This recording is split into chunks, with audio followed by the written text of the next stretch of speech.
Well, welcome to 284 Media. Today we have a very special guest joining us to speak on the way forward for the territory and also to reveal a little bit about himself. Well, he is Premier and Minister of Finance, Dr. the Honorable Natalio Wheatley. But before we get to that interview, we'll first take a quick commercial break. Yo, everything good there? Aye. This thing got me one way, daddy. What you mean? Ever since I hook up with this thing, can't eat, I can't sleep. This is the first thing I touch it when I reach home. What you really? Hey, this ain't like you, know. Dad, this thing got me staying home. Keeping out that trouble me. Wow. What your name is? Shit. I talking about my CCT life. Don't worry about missing your favorite series, sports, news, and local programming. Come to CCT today and sign up for CCT Live to access over 80 channels. CCT Live. Bring it home. 1 month free trial turn into 5. 5 months turn into, well, you know I hop. I watching ball. I been watching football. Dad, Nickelodeon, Paw Patrol. I am hooked. Hook, I tell you. Well, welcome back, viewers. As mentioned previously, we have the Premier of the British Virgin Islands, Dr. the Honorable Natalio Wheatley. Thank you so much, Premier, for taking the time out of your busy schedule to accommodate this interview. Well, it's a pleasure. I'm no stranger to 284 Media, so I'll certainly continue to engage with the public through this medium. Okay, great. And this is obviously the first interview as Premier of the Virgin Islands. And to commence this interview, I prefer to start with the history of who is Dr. Wheatley, who's Premier Wheatley, for those persons who may not be aware of you. So we'll first start by in terms of what got you into politics. Well, my mother and my father are into politics. I'll start with my dad, of course. He is the son of the second Chief Minister, Dr. Willard Wheatley, from the 7th and the 8th District. And of course, my father, who was pretty much by my grandfather's side throughout his tenure as a politician, certainly passed that on to his children. I remember being in the house growing up. He used to almost demand and threaten for us to listen to the news every 6 p.m. on ZBVI. And certainly he's someone who read the newspaper every day. He listened to the radio, you know, he watched international news, and just growing up in the house around my father, of course, you know, you had no choice but to be interested in politics. And my mother as well, both my father and my mother ran for office. And my mother as well was a regular contributor and actually still writes in the newspaper on political and community issues. And certainly in my journey, I've always really cared about people. I wanted to help people. I found myself in many organizations, activist groups, community groups. And I think the natural progression here in the Virgin Islands is to seek elected office if at the time when I was running for office, I didn't see persons who were representing the perspectives that I really wanted to represent. And so I put myself forward for service. Mm-hmm. And we obviously we do know that you would have ran prior to joining the VIP party, where you was unsuccessful.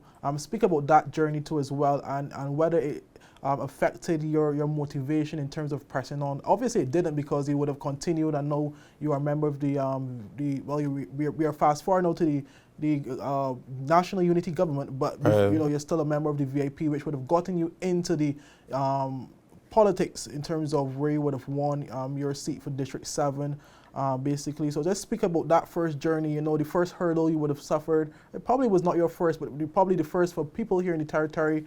Some people here in the territory where you would have ran and you were unsuccessful. Yes. Speak about that journey from then till basically fast forward to 2019 then, when you would have ran again and was successful during that particular period. Yeah, well, it was tough, you know, it was a tough journey, but still it was a journey where I learned a lot and it helped me become who I am today. Very early on, after coming back from University of London, School of Oriental and African Studies, I came back here maybe late 2006. At this time, you had the Beef Island project that was taking place. and that's something that I was not in favor of because, of course, it was going to harm a very special area in Beef Island called Hans Creek, our environmentally special area. And of course, so that certainly brought me to life from a political standpoint. After that, the Virgin Islands Party got into office, and the Virgin Islands Party at that time did a few things that I weren't in agreement with.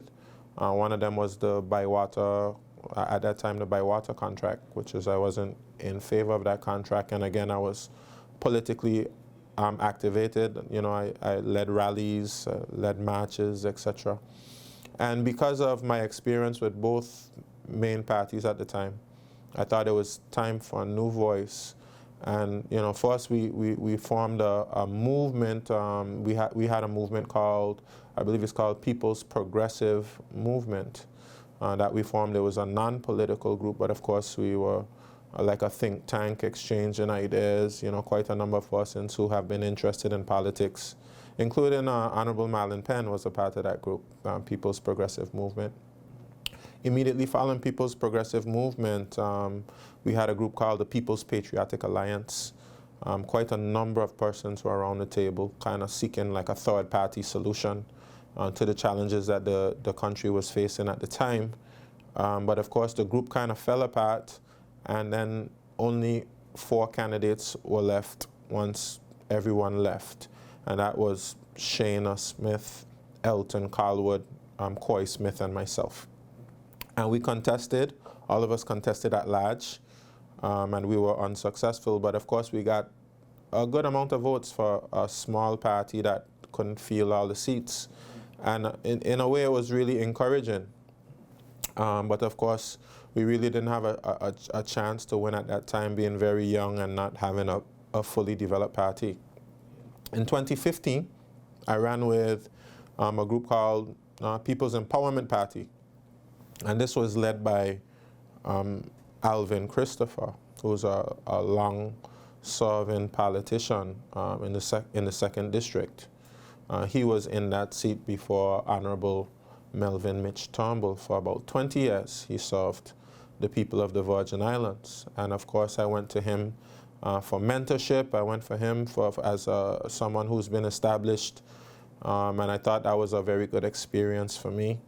We ran about 5 candidates, and again, we were unsuccessful.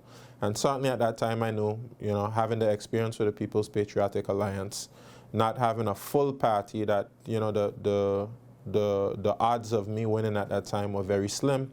But still, of course, we had a message that we were pushing to the people of the Virgin Islands that we felt were not being represented by either of the 2 parties at the time. And then the Virgin Islands Party, in that 2015 election, took a very bad loss. They went from having 11 seats in the parliament. They had 11 seats in 2007. And then that was reversed almost completely in 2015, where they only had 2 members in parliament, which was then Honorable Foy and Honorable Fraser. And of course, it was time for the Virgin Islands Party to rebuild itself. And of course, they recruited me from People's Empowerment Party. I became the president of the Virgin Islands Party. And later on in 2019, I actually became a candidate to contest the 7th District. And I was successful. I think people were looking for a change at that particular time. And people saw me as representing a change, and they supported me. And of course, I've been Minister for Education and Culture, Youth Affairs, Fisheries and Agriculture, and Sports for about 3 years, of course, before the unfortunate events of the last few weeks, which has now, you know, propelled me into the premier seat. And it's something I feel like I've been prepared for. It's something all my life, really, I really wanted the opportunity to help people. And God has given me certain gifts that I believe I can use to help lead the people at this particular time. Mhm. Okay, great. So my question then, as you said before, during your political journey, you were against both parties, well, both prominent parties, which Yes. is the VIP and the NDP, National Democratic Party and the Virgin Islands Party. You were against both when it comes to certain initiatives they were undertaking at that particular time. Yes. So what was your goal, in 2019 when you finally got finally got elected to become a representative for District 7? What was your ultimate goal when you entered politics? Well, we have lots of plans to help to push people forward. And certainly I'm not saying that between 2019 and 2022 nothing good took place. Of course, we had a lot of good things that we were able to push forward. Of course, we were able to build schools. Of course, we had the Brigade of Flax Educational Center. We refurbished the Ella Dorothy Turnbull building. Lots of buildings were repaired from Hurricane Irma and Maria. And, I really wanted to help persons. But of course, the good governance agenda, we campaigned on the good governance agenda. We passed some legislation. But I think in light of what has happened over the past few weeks, I think we have to reaffirm our commitment to the good governance agenda. Not just in such a way where you're almost ticking boxes or just, going through the motions, but something where we really evaluate some of the practices and the bad habits of government. Things that people have been speaking about for many, many years, and even myself. Even myself when I was running with the PPA and the PEP, some of those things that I would have been challenging. It's time for us to really look at ourselves in the mirror. We have this Commission of Inquiry report, which has really brought a lot of those things to the forefront, and it's really now to truly reform ourselves and have a practice of going through every institution and making sure that we're committed to upholding the rule of law, transparency, accountability, good governance, value for money, all of the different things that make a successful democracy. Mm-hmm. Okay, great. Just another question as well, too. You did touch on it earlier where you did say that one of your goals was to become premier eventually. Obviously, in hindsight, I assume that it wasn't expected to occur this quickly under these present circumstances. So my question then, you were finally installed as a deputy premier under the former Premier Andrew Foy. How did you feel? Because we do know the initiative that he had at the time was to rotate ministers, Right. then to finally select a permanent deputy premier. Were you expecting that prior to being installed as deputy premier, or were you surprised? Well, I wouldn't even say that my goal was to be the premier or even to be the deputy premier. I always had a vision that I could help people and I could use my gifts to, and I have confidence in myself. Even when many persons around me didn't have confidence in me, I really had confidence in myself because I really believe that I'm on a destiny, that God has given me a path to walk, and God has things for me to do. And I envision myself doing these things from a long, long time ago. So I try to stay humble because, of course, lots of persons would see themselves as more favorable to be in the position that I'm in. They would see themselves as being more equipped. They would see themselves to be a better decision maker. They might even point to you and say, well, this should disqualify you or that should disqualify you. But the reality is I've always found myself in position to be able to make these contributions, and the only thing I can really point to is God and ask, well, show my gratitude to God for being placed in the position. And I just try to stay obedient to really that inner voice inside of me that says to keep pushing forward. Even when persons don't believe in you, continue to believe in yourself and continue to seek to achieve your mission. So when they had the rotation of the deputy premier, I just tried to do my best. I didn't try to prove anything to anybody else or even prove anything to myself. I just tried to do my best, abide by my principles. And, it was revealed that I was a deputy premier. And I just saw that as confirmation of what I really saw God wanted me to do and wanted me to be in the future. Great. And you were deputy premier up until roughly 2 to 3 weeks ago. So I want to stem my questions now to obviously the news regarding the former premier's arrest. We do know it was shocking news. Yes. Initially, we here at Tweet for Media and Tweet for News, along with the other media, would have been initially informed from the office of the governor Yes. via a press release. I want to know, where were you at the time when you heard that news basically breaking across the territory? Well, I was in my office at the Ministry of Education, and I got a few missed calls from the governor. And then, of course, my permanent secretary called me and said, well, the governor is urgently trying to get in touch with you. So I immediately called him, and he said he wanted to have an immediate meeting with me at his residence at the governor's house. And of course, I knew that it had to be something very serious based on, you know, how he was frantically trying to get in touch with me. And so he sat me down and he told me. And of course, you know, it's almost like a script from a movie. I mean, it's like a surreal kind of experience, something that I never expected to happen. But very quickly I realized that, you know, this meant that, you know, there was a lot of responsibility on my shoulders, and I had to basically rise to the occasion. It's not really something that you can shy away from or hide from or run from. You have to stand up, and you have to look at the situation in the face and do what's required in the situation. So I know that leadership at that moment, tremendous leadership would be required of me. So, okay, so in that particular point of time when you heard the news, you automatically thought about, oh, the next move is responsibility. What's going to happen next for the territory? You were already transformed and thinking along that lane. Yeah, absolutely. I mean, when you hear news like that, you know, you quickly have to mobilize the other elected members. Certainly, the governor revealed that Minister Millen would be coming to the territory on the following Monday. And of course, that the report, the COI report, would be published on a Friday. And of course, the COI report, it was revealed, of course, that the possibility of the partial suspension of the Constitution. So all of those things kind of focused my energies. Of course, we immediately had to focus on the visit for Minister Millen. I'm getting together with members of the opposition, having discussions about these joint meetings we would have with Minister Millen. And it's kind of been like that since then. Of course, I've reported to the people of the Virgin Islands periodically on the situation.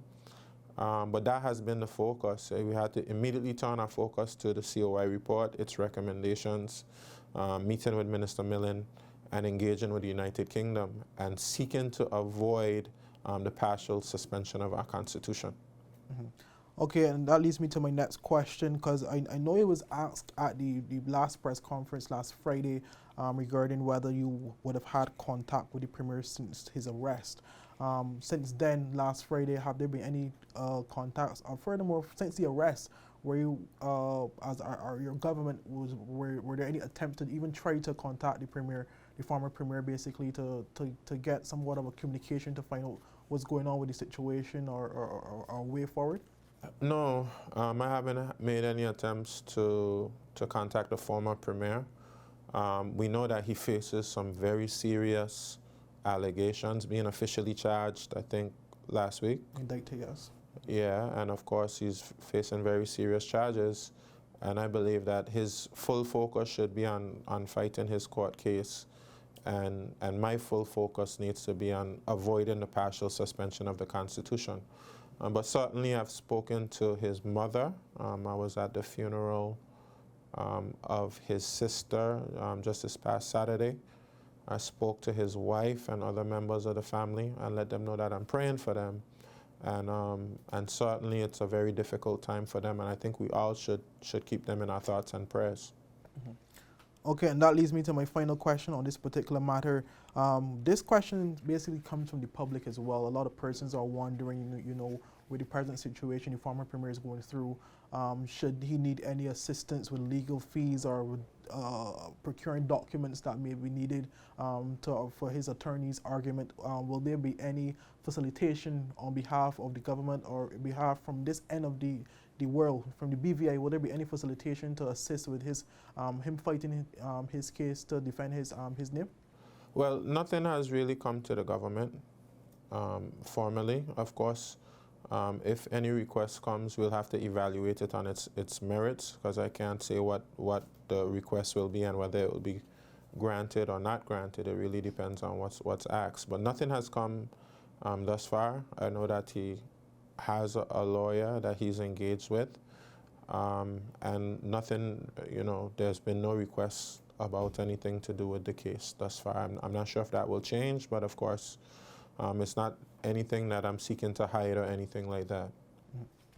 And as you touched on just now, it was Thursday the news was announced. Friday we got a press release, a press invitation from the governor's office regarding the COI report and the recommendations, being read. Well, the overarching recommendations being read. And obviously, that would have been a shock to the territory, because initially we were told we had to wait a few months before we would have had access to that document. Was it shocking to you and the members of your government? But I would ask this question now, because you did touch on it just now. I guess you would have been made aware of the recommendation being read during your meeting with the governor. But even during that meeting with the governor, was it shocking for you at the time of his announcement of fast-tracking the release of the COI report? Yes, well, we didn't expect it. As you said before, we were expecting that we would have a little bit more time. Certainly time to be able to go through the report, examine it fully, and have negotiations with the United Kingdom. All of that was kind of thrown off. And of course, things started to happen very quickly. So of course, it's certainly shocking. And we've had to adjust ourselves, okay? We've had to, of course, after the governor revealed that it would be published, I got the opportunity to look at the recommendations of the report, and we've been able to have meetings and conversations with members of the opposition and members of the government about it. So we just basically had to adjust ourselves to the circumstances. The governor and Minister Millen explained why they wanted to publish it that quickly. We took them at their word, and of course we just had to make sure that we were able to work quickly on behalf of the people of the Virgin Islands. Mm-hmm. And in terms of, I know when the announcement was made by Governor Rankin, His Excellency Governor Rankin, he did state of the COI report to be read, as he said, months after the fact. He was saying, we would have had a meeting within the UK with the members of Parliament, of the House of Assembly members, and then they would have come out to the public, I believe June, July, to basically then have to delve into the recommendations with the public. Yes. Obviously fast track. In retrospect to what happened, then those listings, the recommendation was read much earlier than people thought, right after the incident with the former premier. With that in mind, I'm sure most of the public would have thought from this perspective, okay, well, the fact that they're delaying it this long, something is ultimately wrong. Prior to you getting your hands in terms of hearing what the recommendations were, especially the partial suspension of the Constitution, was that something you basically would have preempted in terms of thinking, okay, well, this has to be in these recommendations, hence why they're taking this long to bring it forth to the public? Well, we always know there's a possibility that you could have the partial suspension or even the full suspension of the Constitution. It's something that we've almost been preparing for, as we've been discussing with our partners in the region the possibility of it, whether CARICOM or OECS or even the United Nations Decolonization Committee. And that's why we've been doing some of the work we've been doing with our partners, because we knew it was a possibility, because it happened in the Turks and Caicos. And certainly this is almost like a textbook model of what happened in the Turks and Caicos Islands. Their constitution was suspended, and of course they experienced direct rule. It lasted longer than the 2 years that they initially spoke about. And I've been in contact with persons in the Turks and Caicos, and I want to show my gratitude for them because they've given me lots of advice, lots of support, lots of encouragement, basically what you could expect if something like that were to take place. So we would like the opportunity to be able to implement the reforms ourselves. We are champions of democracy. We don't think taking away the democracy is where you improve democracy. We've made a case to the United Kingdom, and we hope that they will listen to what we have to say, that they'll accept our arguments as it pertains to implementing these reforms. And not just the United Kingdom, but the people of the Virgin Islands would accept our arguments about the fact that we can implement these reforms ourselves. Okay, great. And I wanted to expand on the fact that you just mentioned that the Turks and Caicos Islands, which themselves would have undergone a COI report and a partial suspension of their constitution, but complete suspension of their constitution for a period of over 2 years. You did say that they reached out to you, but we would have also seen since the announcement by the governor of the COI recommendation, one of the overarching recommendations, which is the partial suspension of the BVI's constitution. We would have seen members of CARICOM basically defending the BVI in terms of the democratic approach of rectifying whatever issues there may be, as opposed to direct UK rule. What are your thoughts regarding the overall support that you would have seen coming from the other CARICOM and Caribbean countries? We're so grateful for what CARICOM has done, for what the OECS has done, and the leaders of the overseas territories, led by Premier Missick, penned a letter, of course, showing support for the overseas, for the Virgin Islands from the overseas territories. And we've seen other individuals, write articles and make statements. I know David Commission did an excellent interview in Barbados, of course. He's an ambassador to CARICOM. And so many other persons. I've seen news articles out of Trinidad, out of Bermuda, all over, even in the United Kingdom. So many persons have spoken in favor of preserving our democracy. And we appreciate that because, of course, while we know we have challenges here in the Virgin Islands, we have weak areas, it doesn't mean that we need to retard the progress that we've made over the over 70 years since we've had a legislature restored in the Virgin Islands, and all of the progress we've made here since we've been emancipated from slavery. And I think that this can actually, this dark period in our history can actually be a bright spot if we see the opportunities. We have an opportunity here to really make ourselves into a model democracy, to build on all of the work that our ancestors and our foreparents have put in over the years. And that's what I would like for my legacy to be. Great. We will get back to the COI recommendations in a little bit, but I want to fast forward a week after the recommendations. We would have seen a no confidence motion being brought to the House of Assembly, and the plans revealed of a formation of a national unity government. My first question on this topic, what would have made the members of your administration at the time basically decide to move such a motion, in light of what the implications it would have had? Because moving a no confidence motion not only expresses a lack of confidence in the premier, at the former premier, it would have also dissolved the entire government, ultimately giving the governor at that time the power to then rule. A lot of persons would have been thinking along the lines, as Honorable Fraser did raise during the debate session, the dangers that it posed. But obviously you would have had the necessary conversations behind closed doors with the governor at the time to be assured that, probably if you take this step, we can assure you that we will move forward in a positive light to ensure that you become the premier and we don't basically, underhand you and then go Right. direct UK rule. So what would have made you guys take that particular stance, and were you confident enough to take this stance without any doubts at that time? Well, first of all, let me say that, over the time I've worked with the former premier, we had grown close and we had a good relationship. Of course, I didn't know anything about what he was alleged to do. I don't have any knowledge of that whatsoever. But we would have grown close. Our families would have grown close. So obviously, it's difficult. It's a very difficult, situation where you have to take a step like that.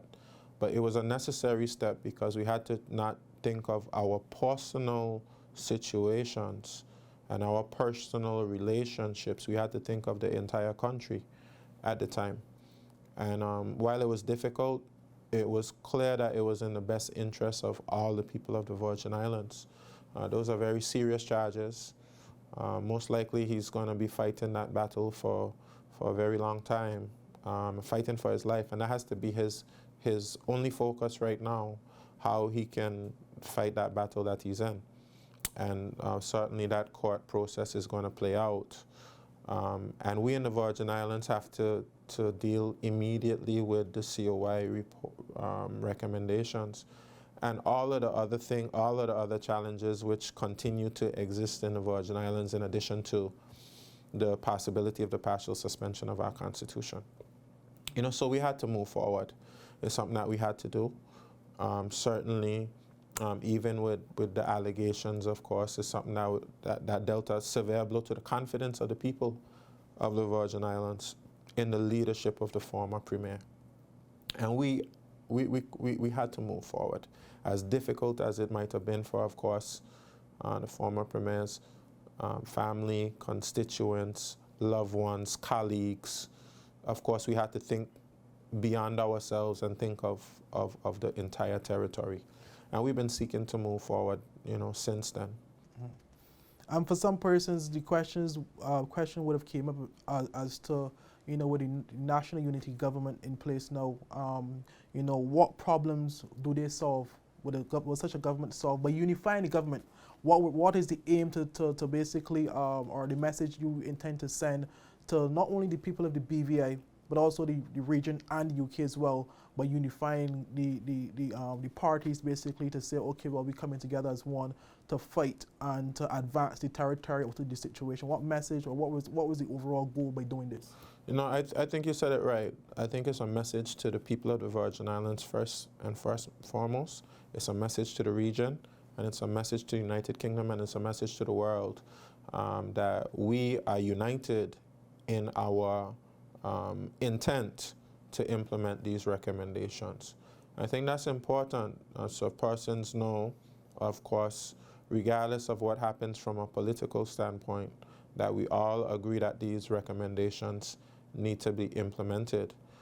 Certainly, when you take a look at the financial services, normally both sides of the House, government and opposition, all the parties usually agree that financial services is something that's paramount and is something that we have to protect.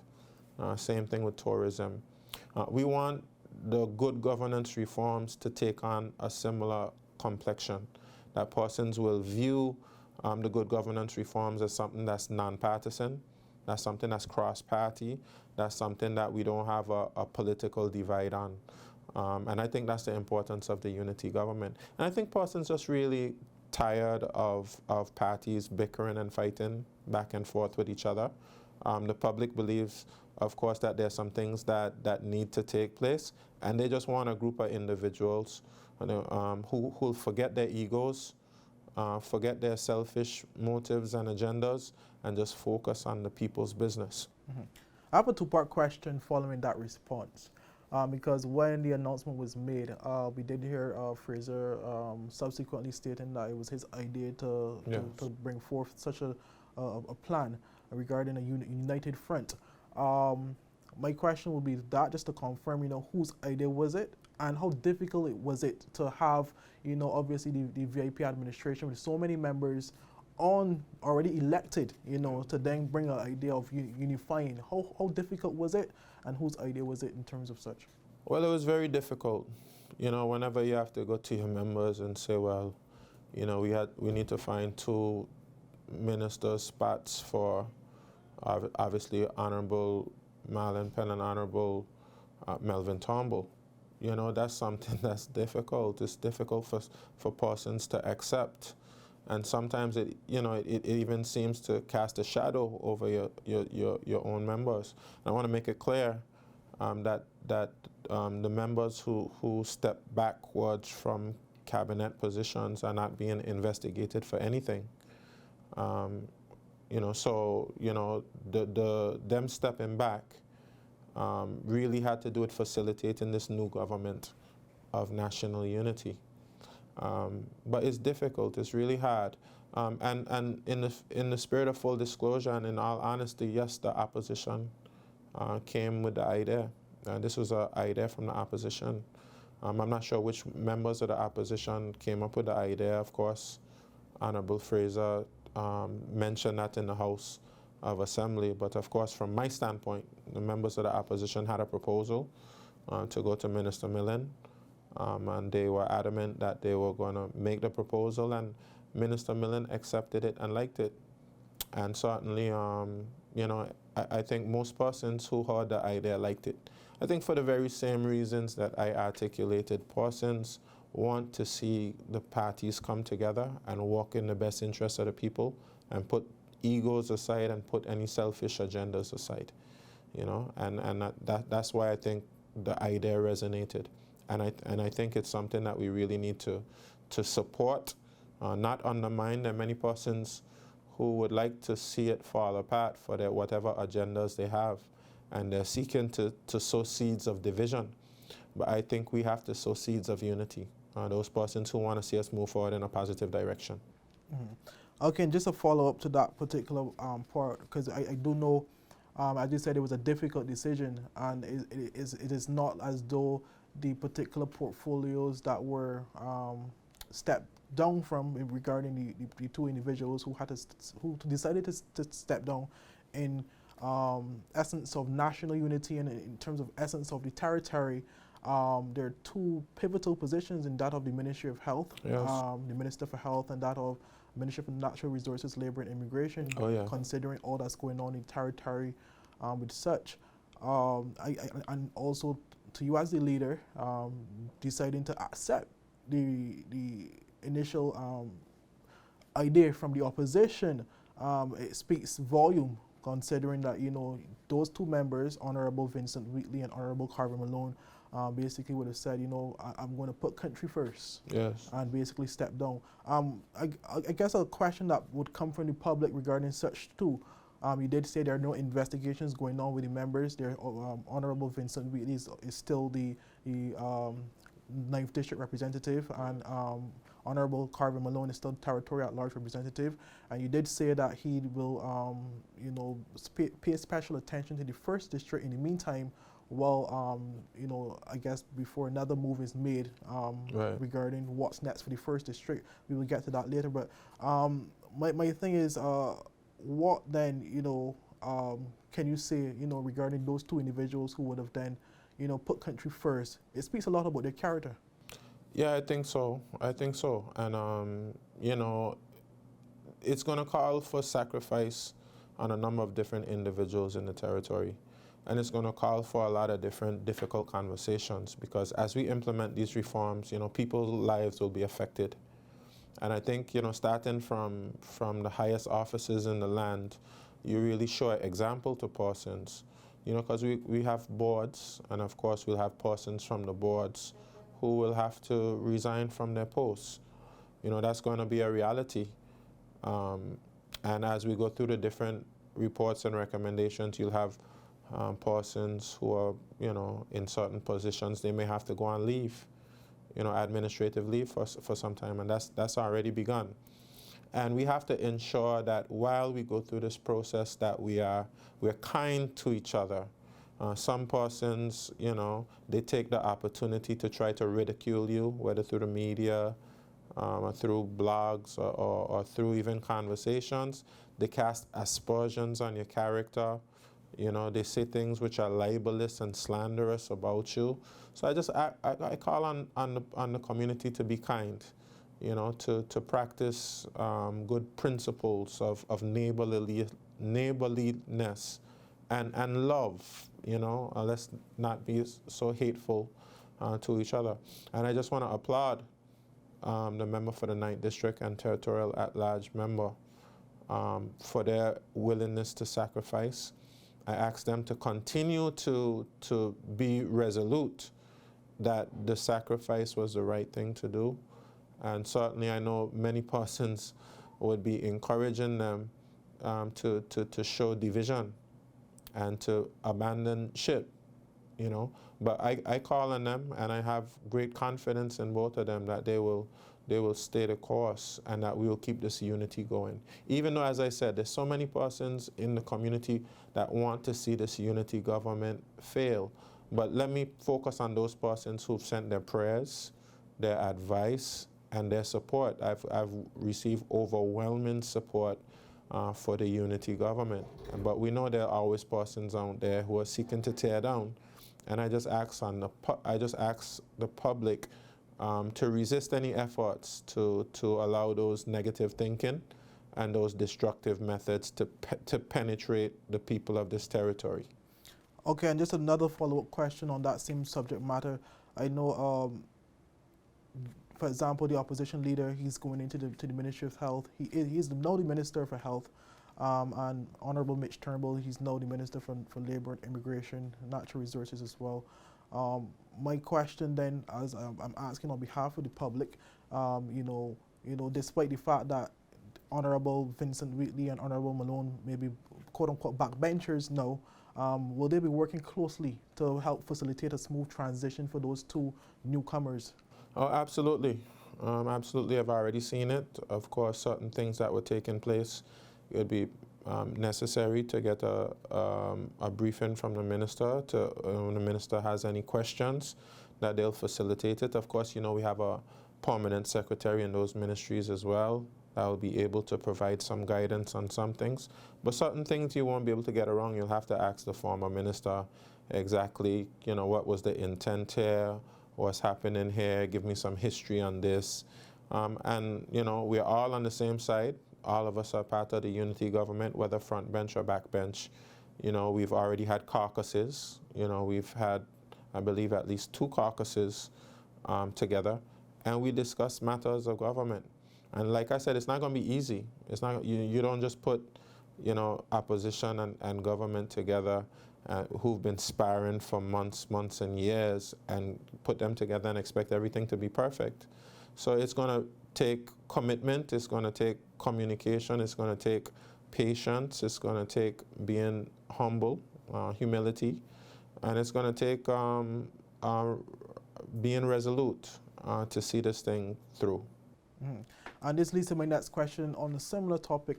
We would have seen the announcement of all the new ministries and new ministers as well, you know, with the likes of Shari de Castro and Honorable Shari de Castro and taking up more responsibility, Honorable Shireen Flats Charles also taking up more responsibility as well. And we would have also seen a shift of some of the portfolios being reshuffled to the extent of some of the portfolios pre-VIP shifting back, because, for example, under the Andrew Foy-led administration, the ports and airports was under his portfolio as Premier Minister of Finance. Now we see that being under the Deputy Premier, the ports being under the Deputy Premier. Speak about the decision you would have taken to make those shifts. Why did you make those particular shifts to those ministries to bring it back pre-VIP administration? Well, I know when we first came into office in 2019, those subjects were taken away from the Minister of Communication and Works. Of course, we've changed it back from the name Transportation and Utilities. But, being in government for 3 years, I think that he was more than capable of taking on those subjects. I'm not quite sure what the justification was to take them away from him in the first place. You know, I always knew that he was always capable of doing it, but after 3 years, he's even more capable. And of course, giving those subjects back to him created an opportunity and a window to add some subjects to the Premier's portfolio. Of course, the Premier's portfolio is large and Ministry of Finance is large, but certainly we wanted to shift agriculture and fisheries because, of course, as Honorable Shari De Castro coming in with just 10, 12 months left, we want her to have her entire focus on education, which is a huge portfolio on its own. And we also have, of course, sports that has received a lot of attention over the years. We want that to get attention, as well as youth affairs and culture. So we brought agriculture and fisheries to the Premier's office.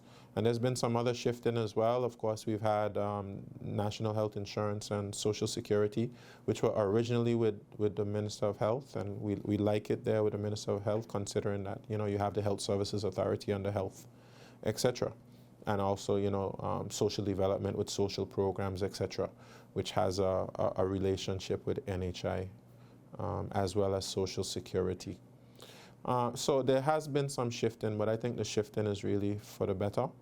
And I think also it plays to the strengths of members, and I believe that we'll be able to get some major things done. I should speak to as well the assistance have been given by the Junior Minister of Tourism, Honorable Alvaro Maduro Haynes. I think she'll do very well in that role of supporting me as Minister of Tourism, as well as Honorable Shireen Flax-Charles, who is already doing a very good job in trade and economic development, and with the added responsibility of agriculture and fisheries, and she's already hit the ground running. Okay, that leads to my next question as well. You did touch on it prior before, and I did had a follow-up question regarding the assistance of some of the portfolios. We do know that, you know, under your ministry, as the former Minister for Education, Agriculture and stuff, one of the main topics you were lobbying for was the medicinal marijuana legislation and stuff, which to this date I assume is still awaiting assent from the governor. How do you go forward in terms of ensuring that you transition that smoothly to the people that will be responsible for such because we do know that there's still lobbying for that. Will you be working to ensure that that is passed at least prior to the next elections, or will you, or is it all focus is just on the CLA recommendations and those sort of initiatives now are on the waiting list? Well, it's going to take a conversation with the United Kingdom government, as well as the people of the Virgin Islands. We've made it very clear that implementation of the reforms is our top priority. There will be some other things which will have to continue, because of course we still need to generate revenue. We need new revenue initiatives because of course right now a lot of our revenue has flatlined. In some instances, we've seen declines over the years, and our expenditure continues to rise. We continue to have a government growing, many commitments, and of course, you have to fund pensions. So many things you have to do. So we have to focus on revenue-making measures as well as implementing the reforms. And of course, it's going to be difficult, but we can use our creativity. We can use our ingenuity, and we can use our determination, and I believe that we can get it done. We definitely can get it done. Mm-hmm. Just to fast forward now, in the interest of time as well, you did mention of sending a proposal to the Honorable Overseas Minister Amanda Millings. In terms of the plan, there was no. The public had no access to see what the plan is. Can you just reveal some of the details of that plan that was sent to the Right Honourable Amanda Milling and the UK overall? Believe it or not, you know, the proposal that we sent was to implement the reforms of the COI report. So if persons want to know what we committed to, it's basically right there in the report, in the recommendations. Every recommendation except for A1, which was a partial suspension of the Constitution. So it's certainly not a secret what it is that we have put forward to Minister Millen. And at some point, of course, you know, we'll publish the actual documents. But it's no secret. We believe that the people of the Virgin Islands want good governance. We believe that the people of the Virgin Islands, when they read the recommendations, you know, that they'll see that these are things that they've been speaking about for many years and complaining about for many years. And I think it's time for us to take action on these things. It's important to note as well, Brother Kamal, that we were in an emergency situation. As you know, since the arrest of the former Premier, the report was published the day after that, and then we were meeting with Minister Millen the Monday after that. You know, everything has happened very quickly. And people of the Virgin Islands elect leaders who, in an emergency situation, they expect to be able to negotiate on their behalf and look out for their best interests. You know, certainly consultation with the public is very important to us, and certainly we're going to go around the Virgin Islands, and we'll hold meetings with the people, so we can have a dialogue about how we implement these reforms and the agenda of the unity government moving forward, because that's something that we need to make clear to the people and have a dialogue with them, because of course we do all of this on behalf of the people. But the number one thing we were seeking to achieve in making a proposal to Minister Millen was avoiding the partial suspension of the Constitution. And we are very clear that people don't want the Constitution to be suspended. Mm-hmm. Okay, so that leads to my other question, based off what you just said as well. You did say the overall plan that was sent to Honorable Milling is to basically implement the recommendations, you know, all except the overarching one of the suspension of the BVI's constitution. So in terms of some of the recommendations, for example, they state to cease some of the overall initiatives that are presently ongoing. Speak to how do you go about that decision-making process to decide which of the ongoing projects will cease and which will continue. For example, they did ask a question at the last press conference regarding the Almorstout High School, and you did say that it would be a disservice to the people if that project was to cease, considering that it was announced to be ready and completed for the next school year. So speak about how you go about deciding which projects are to be sacked or put on the back bench for now. Okay, well, it's a number of things we have to look at. The unity government has to get together, and we have to decide what's going to be our agenda for the next 10, 12 months. We've already made a commitment about the reforms. Some of those reforms will require money, and there's, of course, only a limited amount of money. So we'll have to sit down and examine what our commitments are, what contractual obligations we have, you know, what are still in the planning stage and perhaps can be held back. There are certain things, of course, which are outstanding and urgent and perhaps needed for one reason or the other. For instance, let's take a look at something like security issues. You know, you don't want to just, you know, stop anything that's going to help you solve some kind of security challenge that you might have. I believe that we're reasonable enough. You know, this is a conversation we're going to have with the governor, with the cabinet, with the House of Assembly members, and ultimately with the people. And we're reasonable enough to be able to figure out what projects can move forward and what projects can be held back in favor of implementing the reforms. Because, of course, you know, like I said, we have lots of difficult conversations to have. But as much as we may want something to move forward, and we've been fighting to get something to move forward for some time, we also have to think about the greater good, which is making sure that these good governance reforms are implemented and projects of national importance like schools and things like that move forward. Now let's talk about statutory boards. We do know that the overall consensus of the COI recommendations is about improving good governance, yes, transparency in the BVI. And I think it was at the last House of Assembly sitting where you did say having people overlapping on statutory boards is not a good thing. We would have seen your recent announcement as well of the resignation from the board, the chairman of the, I think it's the Ports Board. basically announcing he's deciding to resign, and then he did say there will be a shake-up of statutory boards in the next few weeks, I assume. Yeah. Could you speak about that as well in terms of what the public can expect within the next few weeks regarding statutory boards in the BVI and which boards are next?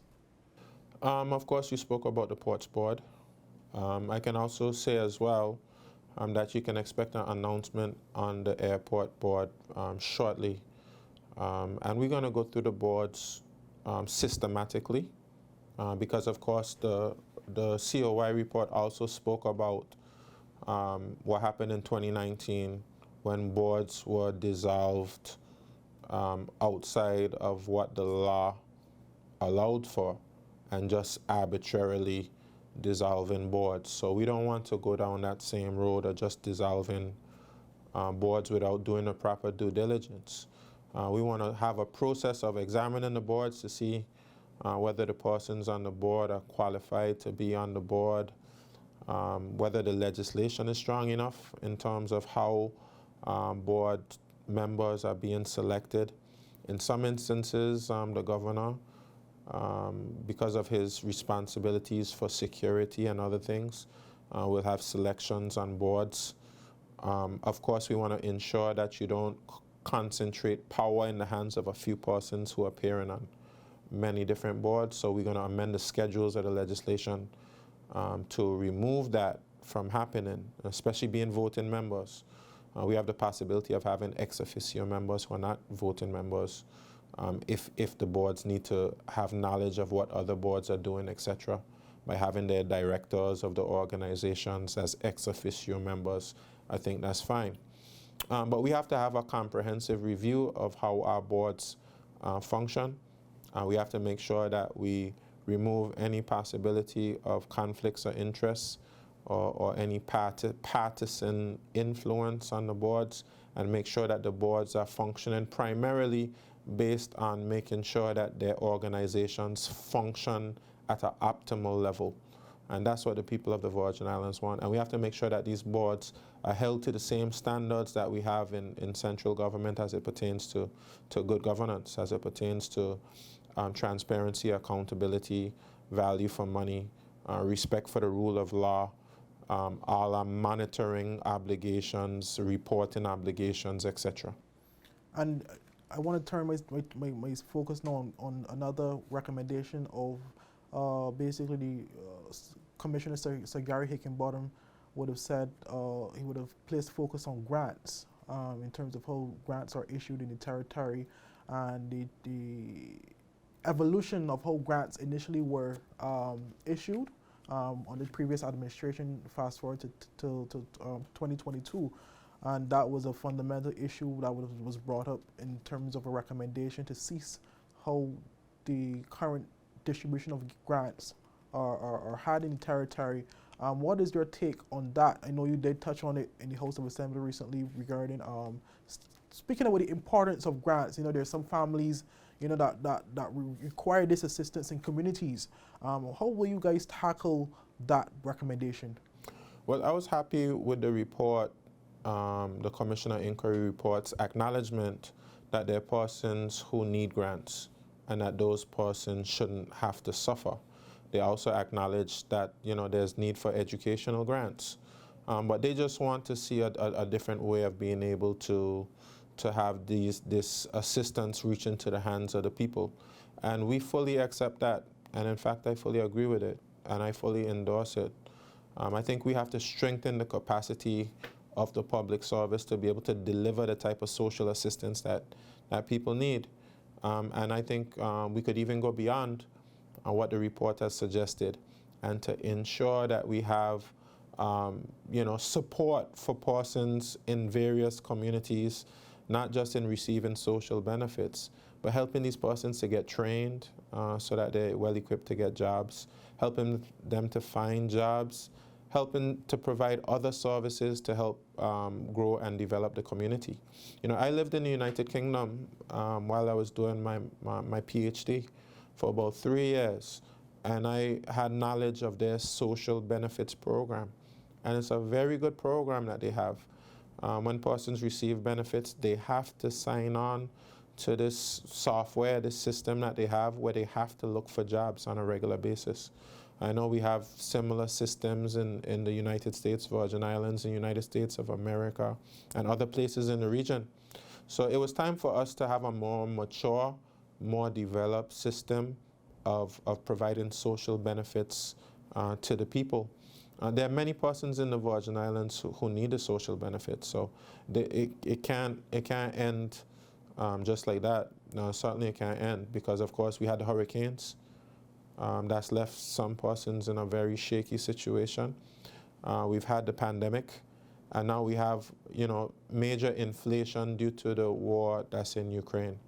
So people need assistance now more than ever, but we need to make sure that elected members or ministers don't have this open-ended discretion to provide grants to whoever they want in whatever amounts that they want. And some persons may have good intentions when they do it, but it's also prone to abuse. And that's what the COI report has revealed. And that's why I believe that actually making that transition to a new system is the right thing to do. So we could see somewhat of a new system coming into play. Very soon.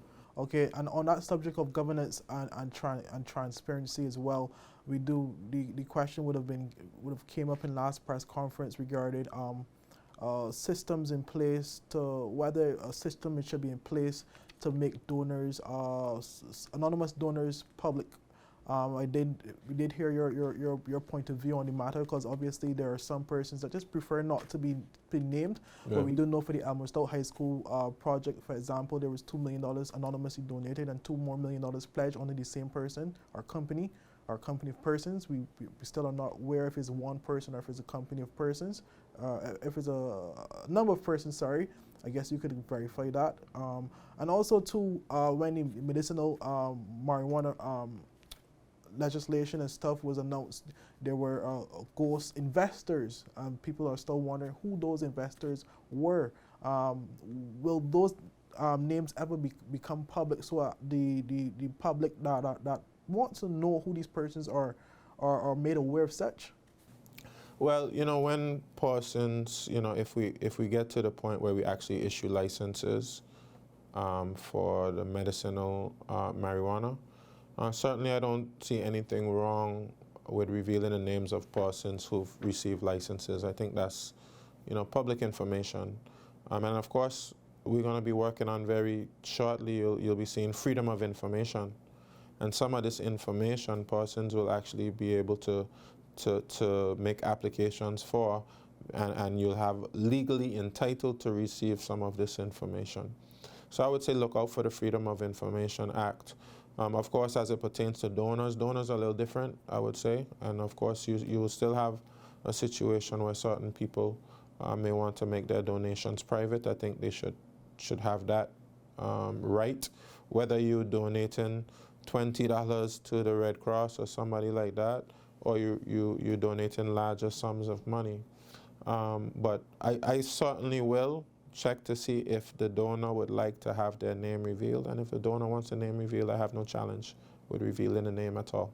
Okay, so we'll end the interview on this note. One of the recommendations of the COI report was also investigations into a number of statutory bodies and a number of government bodies as well. We would have seen the Premier's office under the former Premier being investigated presently, and a number of other investigations recently ordered by the governor. What are your thoughts in terms of how this is being approached? Obviously, these investigations are needed, but what are the systems in place to facilitate, for example, when they're in the persons, as you say, that will be put on administration leave to facilitate the investigations? Are there mechanisms in place to ensure that the day-to-day operations of the particular organization continues?